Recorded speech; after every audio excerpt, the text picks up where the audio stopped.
अभी 16 जनवरी को मैं 72 वर्ष का हुआ, तो उस अवसर पर मेरी कुछ पुस्तकें प्रकाशित हुईं, जिनमें से एक मेरा 14वां कविता संग्रह है, कहीं कोई दरवाज़ा, जो राजकमल प्रकाशन से आया है। पिछले 5-6 वर्ष की कविताएं उसमें हैं। एक पूरा खंड उन कविताओं का है जो मैंने फ्रांस के एक शहर नांत में रहकर लिखी। ये कविताएं तरह तरह की हैं, उनके बारे में कोई सरलीकरण तो नहीं किया जा सकता, पर एक ऐसे संसार के बारे में है जहां अब अधिक से अधिक विलाप की जगह बची है। एक ऐसे संसार के बारे में है जहां शब्द अब खून सने, कीचड़ सने हो सकते हैं। एक ऐसे संसार के बारे में है जहां धीरे धीरे चीज़ें नष्ट हो रही हैं या नष्ट होने की ओर बढ़ रही हैं। लेकिन वो एक ऐसे संसार के बारे में भी है जहां कुछ ना कुछ उम्मीद की जा सकती है। अभी भी उम्मीद की लौ संसार के सारे अंधेरों के खिलाफ कहीं ना कहीं थोड़ी न थोड़ी जलती रहती है। इसका जो शीर्षक है, कहीं कोई दरवाज़ा, वो शीर्षक ही एक कविता की पंक्ति से है, कहीं कोई दरवाज़ा खुलता है। यानी ये उम्मीद बाकी है कि लगता नहीं है कि कहीं कोई दरवाज़ा है, लगता नहीं है कि हम एक ऐसी जगह में हैं जहाँ से कोई भागने का या जहाँ से कहीं जाने का कोई रास्ता हो।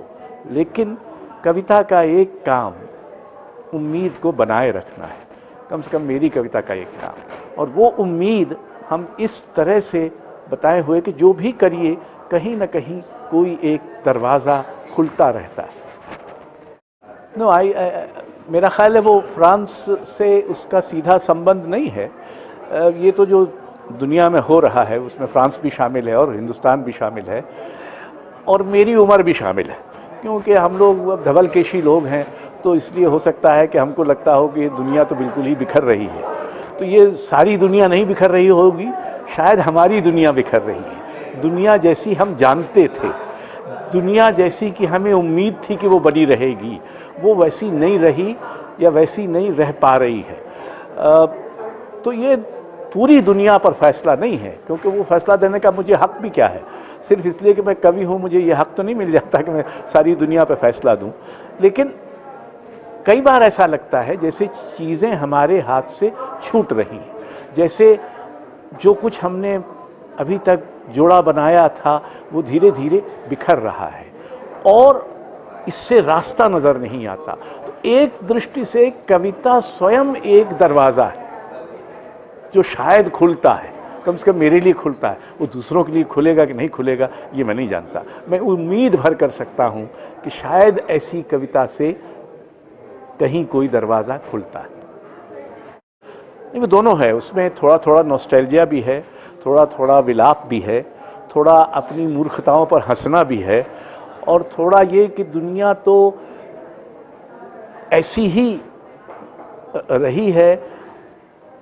और साहित्य के लिए तो ये बहुत ज़रूरी है इस बात का बार बार एहतराम करना कि दुनिया कभी एक स्वर्ण संसार नहीं होती, वो सोने का संसार नहीं होती। हर दुनिया में कुछ ना कुछ, हर ज़माने में, हर दुनिया में कुछ ना कुछ कमी, कुछ ना कुछ रही है। तो एक तरह से तो वो एक स्थायी शाश्वत स्थिति पर भी टिप्पणी है, और दूसरी तरफ अपने समय को, अपने समाज को और जिन व्यक्तियों को आप जानते हैं, जिन घटनाओं से आपका परिचय है, उनको सहेजने की कोशिश है। मैं ये नहीं कहूँगा कि ये कविता मात्र विलाप है, हालांकि उसमें विलाप का स्वर बहुत प्रधान है, लेकिन वो एक तरह के अवसाद से ग्रस्त है, ये सही। सीधे सीधे तो नहीं है, लेकिन अगर कोई ध्यान से पढ़े, और आजकल लोग ध्यान से कहाँ पढ़ते हैं, तो उनको ये समझ में आएगा कि मैं किस तरह की उम्मीद का स्थापत्य कविता में रचने की कोशिश कर रहा हूँ। पहले सच्चाई का अपना आकलन, अपना अनुभव, और फिर उससे उम्मीद का कुछ स्थापत्य। अब ये बनता है कि नहीं बनता मैं नहीं जानता। कवि की आकांक्षा और कवि की उपलब्धि, इन दोनों के बीच में बहुत फाक होती है। हम जो चाहते हैं वो हो सकता है कविता में न कर पाए। सिर्फ चाहने से तो कविता में नहीं हो जाएगा, लेकिन बिना चाहे भी नहीं हो सकता। नहीं, वो भी नहीं है। कवियों के बारे में जो जो बात कही जा सकती है बिना किसी संकोच के, वो यही है कि वो जो कुछ भी करते हैं उसमें से किसी के बारे में भी संभवतः वो बहुत आश्वस्त नहीं रहते। कवि का सच हमेशा ही संदिग्ध सच है, और असल सच तो ये है कि कवि अपने संदेह पर लगातार सच करने वाला प्राणी है। ऐसे ज़्यादा प्राणी नहीं होते जो अपने सच पर संदेह करें। धर्मोपदेशक, राजनेता, वैज्ञानिक ये अपने सच पर संदेह नहीं करते, ये तो अपने सच पर अटल रहते हैं। लेकिन कवि का जो सच है वो ढुलमुल है, वो अटल नहीं रहता।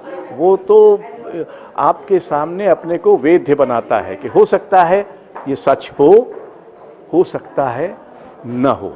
मुझे ऐसा लग रहा है कि ये सच है और मैं आपको बताना चाहता हूं कि ऐसा लग रहा है, लेकिन आपको भी वो ऐसा लगे ये ज़रूरी नहीं। हाँ, अगर आ गया हो तो बहुत अच्छा है, हम लोगों के भी दिन फिरेंगे, इसको कहते हैं बहुरेंगे।